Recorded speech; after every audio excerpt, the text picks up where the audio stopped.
And so that's why we're really excited to have Stephen talk today.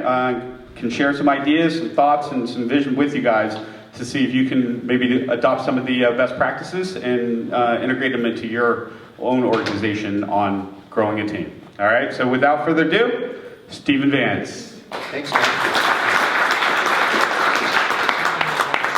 So, Dave, with that introduction, I have no time limit, right, if I'm going to cover this topic? Now, we're going to talk about something very specific tonight. And it relates to how you cultivate people as the org pros. If you think about, a startup or something, you have 4 people in a room, and everybody's wearing multiple hats, and everybody knows sort of what everybody else's responsibility is, because everybody's responsibility is everything. And as you grow, you start to differentiate. You start to, set up these hierarchies, and you set up teams and management structure and so on. And that's sort of where a lot of the problems start to get introduced. And so we're going to talk specifically about sort of how to scale your overall structure, your sort of management structure. Now, we are talking about people management issues, right? And so, it's people, not resources. If you use the word resources to describe people, you owe me $1, and I will find some good cause to give it to. I love Esther Derby's quote here. Our thoughts shape our language, but our language also shapes our thoughts. The 0th step in creating humane workplaces is to start talking about the people, not resources. So what does a manager do? Somebody throw something out there. What do you think a manager does? Organize resources. Oh, you owe me $1. So organizes. What else? Leads. Leads. That's a leader. Yep. I know you never get asked this, Jason, but managers should be leaders. Set strategy. Takes care of the paperwork. Strategy. Empowers. Paperwork. Coaches. Distributes. Empower. Prioritize. Go to meetings. Prioritize. Okay, I'm going to stop there. There's a whole bunch of things. How many of you have been managers before or are currently managers? How many of you were explicitly told which, if any of these, were your responsibility as a manager? No. We have a winner! We have one. Some of that list. Some of that, okay. So that's really what I want to talk about. As we grow, we say, oh, you're going to be a manager. And we assume that you know exactly what that means. And that what that means relates to how you relate to your people, how you relate to the organization, and so on. But it also, whether or not you actually know what you're going to do there, depends so much on your experience, on the degree of mentorship you're given, and so on. So let's break this down. I've isolated at least 9 roles that you can attribute to the word manager. And this is not an exhaustive list, I'm sure. I would also say that this is a very high-level list. You can subdivide this a lot. Yes? There's a basic one that's not on that list. Oh, this isn't everything. This is just the first of 9. Oh, okay. He's got 6 well slides. So, but broadly speaking, and what we're really doing here is we're going to break this down so that we can be more intentional about what we really mean by that and how it relates to the people that you're managing. Basic organizational needs: hire, fire, reviews, appraisals, raises, promotions, demotions. So this is sort of the functional stuff about the business of employing people. Career guidance. Let me ask you this. How many of you have had a manager who you actually felt was a good career mentor? Once in a lifetime, yeah. We have a few, yeah. It wasn't Jason, but yes. No. It's on my list. I have talked to people at a VP level who say that they have never had somebody who was a mentor to them. I was just sad. You're also probably wrong. That may be, but the fact that they didn't recognize it was a big thing. Was a big thing. I've got 2 in this room. Good. Good. So, but for career guidance, somebody who can help you with your career trajectory, your professional growth, and navigating the landscape and the politics of the company. Discipline mentorship. Now, I'm specifically using the word discipline here because, okay, so I come from a tech background. I was like, oh, tech mentorship. But you know what? There's a lot of people out there. This applies to everybody. There's a lot of people out there who aren't techies. Yeah, this is Boston DevOps, but still. So skills development and apprenticeship. Team leadership. Now, this is the difference between leadership and management. Management and authority are granted. Leadership is demonstrated.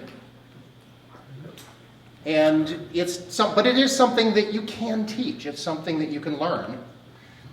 Some people are a little more natural at it or have a lot more early experience at it and so on. Coordination, inspiration, delivery responsibility. This is a big one right here. Oh, we'll talk about this. Doesn't show up on the screen. That's good. I have this bright green laser. I'm colorblind, and red ones don't. I can't see them. So I make sure that it's something I could see, which is why that really shocked me. Discipline leadership. Who's showing you the ropes of the technology, in our case? Budget ownership. Somebody's got to control the purse strings. You could put this back in that first one about sort of the organizational stuff, but this goes beyond that. And then you have things like product management that seems sort of clearly different, but oftentimes isn't. You have things like program and project management, which oftentimes falls under the realm of the person who's leading the team, but maybe not.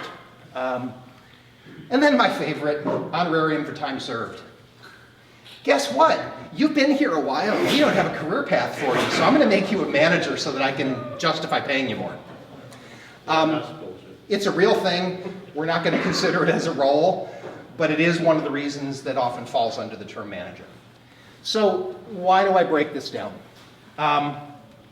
We have all these different things here, and what we really need to do as we grow is we need to be very intentional and very explicit about what we expect our managers to do. We need to be really clear. We need to help them understand that we can't just say, you're a manager, you know what to do. So, what we can do though is we can take this information, now that we have all these different roles, we can take this and we can look at whether or not they make sense. Because that's one of the things. As you grow, let me ask you everybody a question. How many people can one person effectively project manage? 8. Got a couple eights? Any other takes there? 5? 7 plus minus 2. 7 plus minus 2, 5. Wow, for project management? Okay. I'm surprised I'm not hearing higher numbers. What about That's direct. What about as sort of the career guidance, as sort of the mentor? 8. 8? I have a feeling that if you keep giving that answer, you're going to blow my point. Always an 8. What about delivery leadership? What about delivery responsibility? How many people can you be the delivery lead for? 8. It depends on your infrastructure. It depends. It depends on your skills Yep. as a manager. Depends on your skills as a manager. Additional responsibilities, because a lot of them were listed, but some of them had asterisk like, but maybe a separate person takes care of that. Pardon? I would say it depends on the responsibility from the top down. Depends on the responsibility from the top down, yeah. So for example, it's an uncomfortable boundary, but I've had experience doing sort of the corporate, this is what I need to do for the business of employing people stuff for up to 20 people, and been able to handle it reasonably, but that's when I didn't necessarily have the delivery responsibility, I wasn't trying to code, and I wasn't trying to have one-on-ones with everybody weekly. That was 20 direct reports? Yeah. It was uncomfortable. Yep. It was uncomfortable. I bet. But and I was doing lots of hiring and stuff like that. So and whereas if I look at the number of people that somebody should be doing career guidance with and real personal mentorship with, I would say, if you're experienced, 5, if you're not, 3. Look at the difference in those ratios. The difference in those ratios starts to point out that when you assume that a manager has all of those different roles, that as you grow, you're starting to make assumptions that don't necessarily line up, things that don't necessarily serve everybody equally. And unfortunately, the thing that frequently gets lost is the people. I'll cover the HR responsibilities and the hire and fire and the reviews and assessments and stuff. And okay, so we'll have a one-on-one every 3 months, if you're lucky. Do those kinds of ratios align with your values? Do the levels of responsibility you have for each of those roles align with the values, not just the stated values, but the actual values that you want to live by in your corporation, in your company? Depends on the corporation. It depends on the corporation. It does. For IBM, It does. But you need to look at that when you're trying to figure out whether or not these assumptions work, and you want to be intentional about this structure rather than just make huge assumptions about it. What are your aspirations? What kind of performance do you need? Does your structure support your needs and goals? Okay, so this is all nice and good, and hopefully I'm stimulating some thoughts, but let's get real with it. I was at a company where, and it's probably hard to see because of the screen, we mapped out the roles. So we have engineering manager, team lead, tech lead, scrum master, product, and PMO here. And because of the size of this, I'll just sort of walk you through some of this. If you look, engineering manager had both people manager and career guidance, but because we wanted a shallow structure, we sometimes had people supervise, with management relationship to 30 to 40 people. Nice shallow structure in a lot of ways in terms of delivery. It didn't matter because we had nice team structures that were responsible for delivery. So the manager wasn't necessarily responsible for delivery, but we had people who, even if you just looked at the numbers, they might have gotten a one-on-one once a month. And the way it really worked is between squeaky wheels and favorites, there were a few people who had regular access and other people who had, less than one every 3 months. that's bad. Yeah, it's bad, to echo that. You also look, and team leader has a couple areas, a couple responsible things. Well, what happens when you have multiple leaders? It may work, it may not. Sometimes you have confusion, yeah. And so, how do you solve a problem like this? Well, if you go back and you break down the roles here, it now makes it really clear when you add in some of the ratio things that A, we have the wrong ratios operating here for two different roles. And B, we have to make sure at least that this leadership thing is cooperative, not a conflict. So we specifically focused on the ratios. And we added this role called career coach.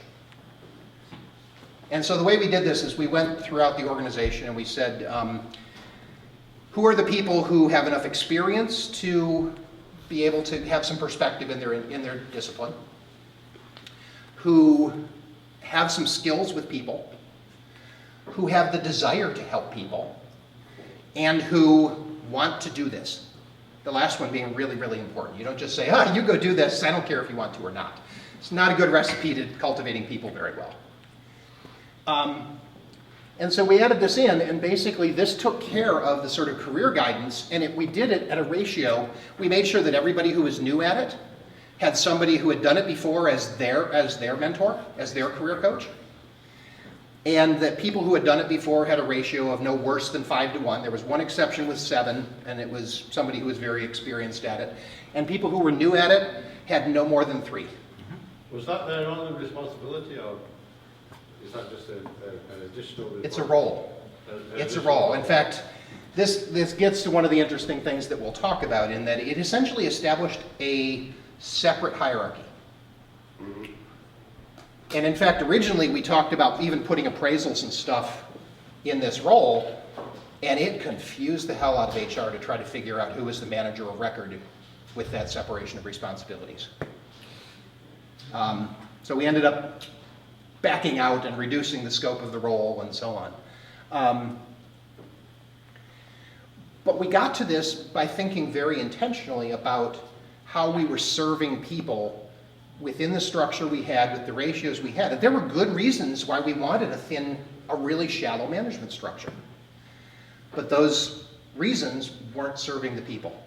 And so we made a little tweak in order to serve the people. Now, rolling this out required a whole bunch of training, a whole bunch, we had things on what is a one-on-one, and what is a common structure of a one-on-one, and even though we're showing you a common structure, do you have to stick to it, and is it about, is it a status report? No.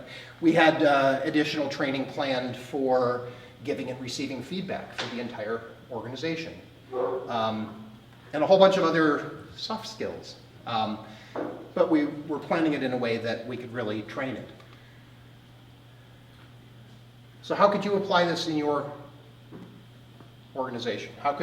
Where do you find that you have the ratios that are wrong, or a structure that doesn't align with your values, or things that aren't executing?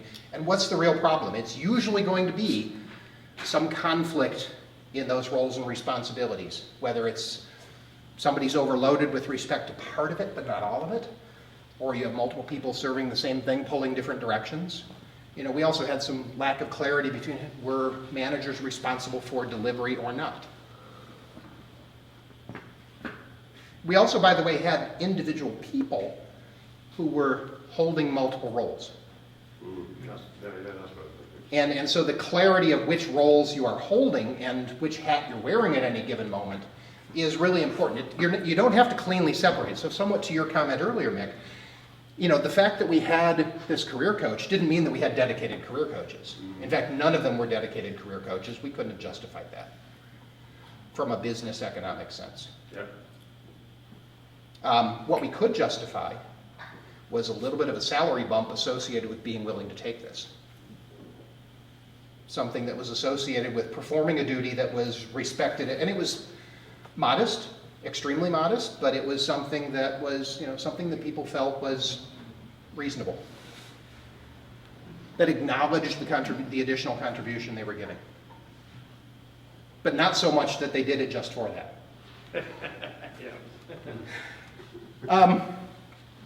And coming back to I alluded to some of this earlier, organizational change is hard.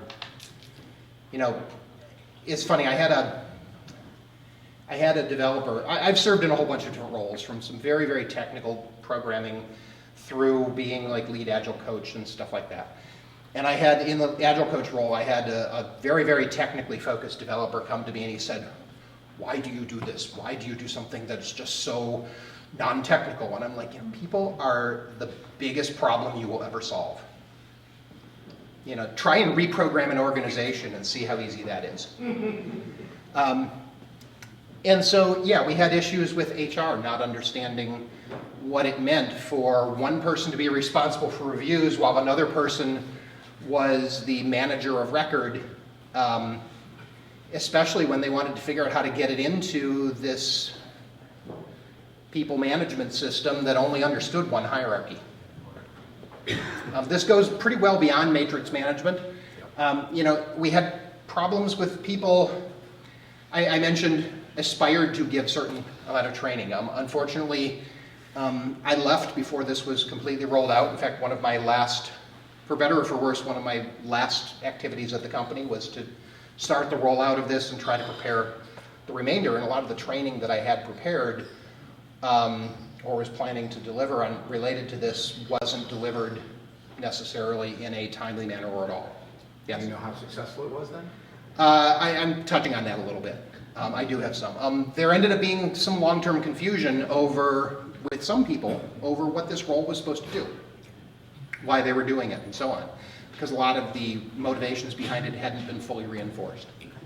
Or at least I'd like to think it was because it wasn't reinforced. Maybe it was just a bad idea.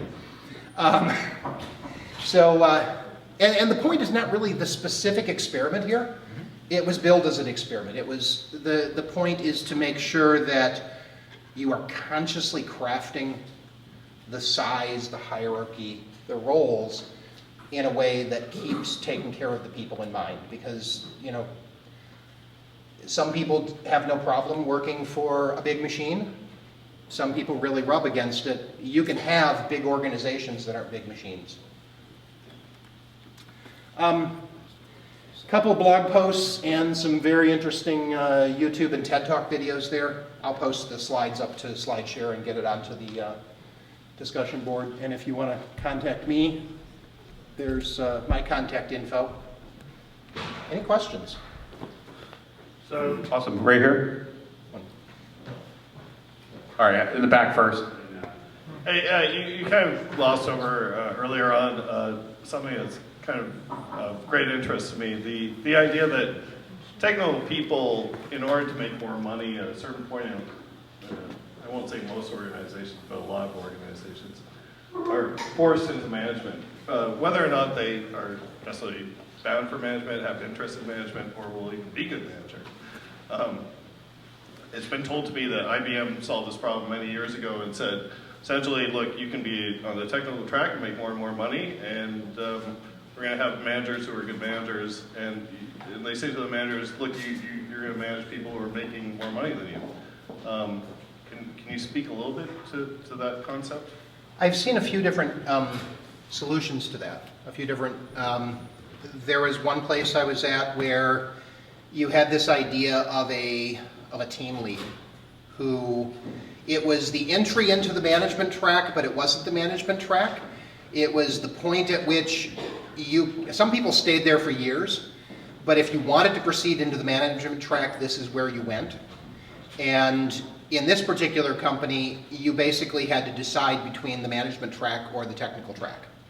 Right. They were a fairly technical company, and so you actually got more compensation the higher the technical level you were at before you transferred to the management track, which was interesting. There's another company that I've talked to that has a pretty well-crafted dual-track system where they explicitly say that, for example, that architect is a director cohort. And they talk about the cohort equivalent of the technical path, and whether or not the technical people who are in that cohort actually have to manage people or not depends on their abilities in management. Yeah. But is not a requirement for being at that level. And so this gives a lot more headroom. I was actually starting at another place, I was starting to craft a similar kind of system in order to give a rather constrained technical ladder a bit more headroom, especially given that some things had been given out a bit gratuitously at times. I don't get why people think that people who are brilliant at technical endeavors make good managers. Peter Principle at work. Fair enough. Have you answered that? So, interestingly, following up on that, I remember at a DevOps Days breakout session I was at 2 years ago, there was a discussion which evolved around, it was largely enterprise folks who were sitting around, and they're like, how do we get developers to accept a position in management? And I was like, well, first of all, why the hell would you want to do that? Why not just give the developers a pay raise and let them continue being good developers? But your talk's very interesting, and I'm just interested, I mean, obviously you said you left before this was fully implemented, and I'm not knocking you for that. There's plenty of reasons to leave before the project's come to its fruition. But based on what you learned from this project, is this something you would advance in a future company?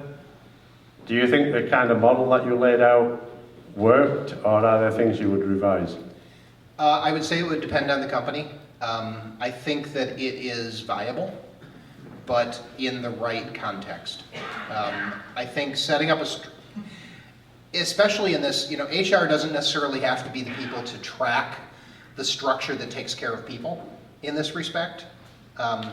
And specifically this was around, giving career guidance, career mentorship, not necessarily being the person who answers all the questions, but the person who helps you connect to the people who can give you the answers. And that's not something HR necessarily needs to track, I think, but it certainly requires the right training. I think especially the giving and receiving feedback. We do a lot in our culture of teaching people how to get along, not necessarily how to communicate and collaborate effectively. And so we actually often don't have honest and direct communication. And this kind of role will fail if you don't have that. What else would you consider to be a critical component of this being a success in an organization? what would you consider a requirement to try and do this? You need an organization that has the latitude to sort of accept that they're not going to track everything, Okay. every relationship. You need to have that sort of training and the support. Like I think the backstopping of people who hadn't done it before with the people who had, rather than saying, the people who haven't done it before can't do it until you've seen it in action, we simply said, hey, we're going to start you off light and ramp you up and give you the support you need for it. The training about, a lot of people have never had one-on-ones that weren't status reports. Yeah, I know you raise your eyebrows to that, and I say that for the benefit of the camera, but I've talked to people who are like, yeah, we have our status report, and I tell them what went on, I tell my manager what went on during the week, and then we're done. It's not a work. When I first start having one-on-ones with people who report to me, I explicitly say to them, I'm like, this is not about me, this is about you. I will ask some questions, but you will start the conversation. And this is about your future, your career, your planning, your place in the organization from your point of view. So Steve, I got one question for you. Because I think this is very relevant, especially to a lot of individuals in the room who are dealing with this. So my question to you is, for people who are feeling that the organization they're a part of and they want to stay, they believe in the mission, feel that they are on on the wrong path as far as being forced into management when they know they don't want to be into it. What advice do you have for them for starting the conversation upwards to maybe change the way the company views their internal equity? And then secondly, what pitfalls have you experienced that you can communicate for individuals to know that, hey, be ready to, answer these questions, A, B, C, if you have any examples? Unfortunately, one of my first answers is going to be find somebody at a management or executive level who understands this. It entirely depends on the quality and receptiveness of your manager whether or not they'll listen to you about this. If you find somebody at a level who can talk to their peers, especially in an organization that relies on command and control, you're going to have a much more effective path to organizational change. So I would say find allies in positions of power. Even then, there may be, are they willing to spend political capital on it? Are they willing to, is it high enough priority? Do they really see the problem as you see it?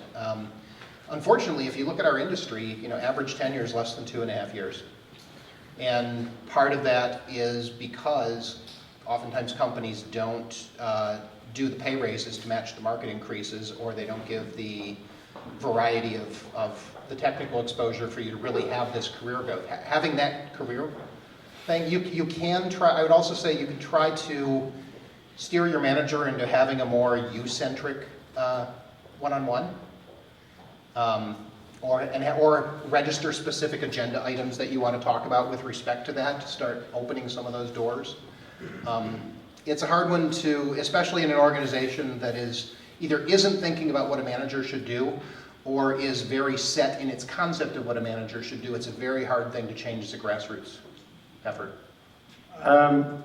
I've seen a lot of really good engineers turn into really lousy managers through being forced into a promotion.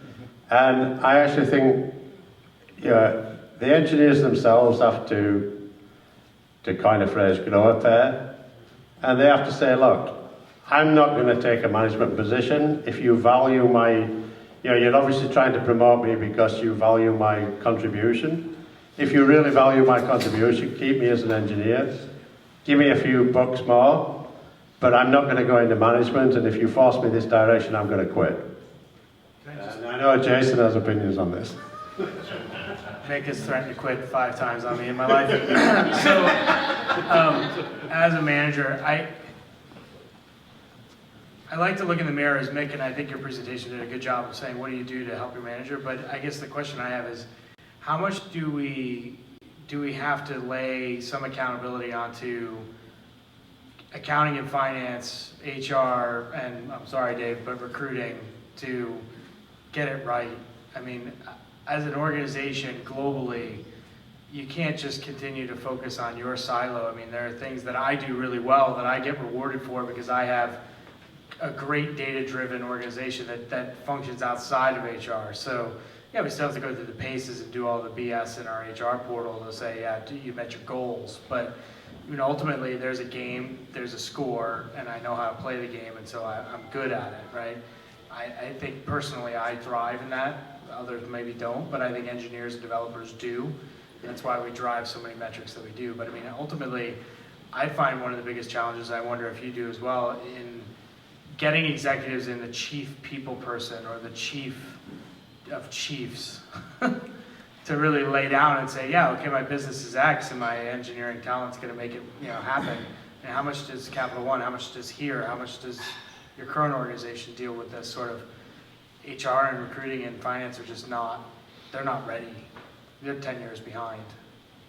So for this in particular, for this career coach role, I had several hours of meetings with the head of HR as well as the HR person who is responsible for our functional area. I had probably 10 times that number of hours of discussions with my boss and his boss. I had conversations with the people in finance about the compensation. I had even conversations about it with the president of the company in a fairly decent-sized company. As well as all of the managers that it was impact, because there was a certain amount of this that would take away something that they perceived as part of their responsibility and control, even if they were doing a terrible job at it. And there was at least one person who, even though he'd admit that he was doing a terrible job, didn't want to let go of it, and fought it pretty significantly. So you're right. I mean, it's a systemic thing, and sort of coming back to this question of how do we make developers managers? Well, first of all, let me touch on something that I thought of while we were doing this, which is, as managers, we can also cultivate this as well. One of the things you can really do is cultivate direct and honest communication. Cultivate an understanding that being a manager is not a cookie-cutter role. It's something that you put your own imprint on, and that as long as you satisfy certain things, that are the requirements of the organization, you have a wide degree of latitude to be an inspirer rather than a commander, to be, leading from the trenches, however you want to cast that. There's a wide variety of how that can be applied. So there's a whole bunch of things there that we can do. Even if you just teach people how to communicate directly and honestly, and that we're emotional beings, but it doesn't necessarily have to, and so we can communicate our emotions without necessarily being completely reactive to them, and therefore, say, hey, I don't like that, before it becomes an issue where you have to say, I quit. Make it so that your teams feel, the whole Google psychological safety thing, make it so that your teams feel comfortable telling you that there are problems before they become a crisis. These are the kinds of things that cultivate good leaders and people who recognize that management isn't the death of them. All right, last question here. Can't be from Mick. It's not a question, it's a comment. But going back to what you were saying earlier about the one-on-ones, I think that's the one-on-ones are the most important strategic relationship between a manager and an employee. And what I always started, as a manager, what I always started my one-on-ones with is, look, what we say in this room is between us. It goes no further. This is my time to tell you what I think of you, and it doesn't go to HR. It's your time to tell you to tell me what you think of me. It doesn't go to HR. It doesn't go beyond that. And I think it's in those environments where you can actually get a really honest opinion of where someone wants to be. So then you can talk to an engineer about, we're considering making you a team lead, we're considering giving you direct reports. What do you think? Yeah. And it's not taken as, we're going to do this, and now you have to make a decision on your job, but give me an honest opinion of it. So I really do think the one-on-ones are extremely important. Yeah, and do you mind if I make one? Yeah, no, absolutely finish on that, right? Interestingly, I had an employee once who, in our one-on-ones, said to me, I want to be an engineering manager. Exactly, yeah. And I'm sitting here looking at him saying, I don't think you'll be a very good engineering manager. Is that really what you want? And so over the course of our one-on-ones, over the span of about 2 months, what he eventually realized is he thought being a manager was his only choice to have some level of technical authority. And we ended up crafting a role, and I started grooming him to become an architect, and he ended up becoming an architect. Nice. Awesome. So, hey, round of applause for Stephen here. Really, really good information. You know, some of the takeaways.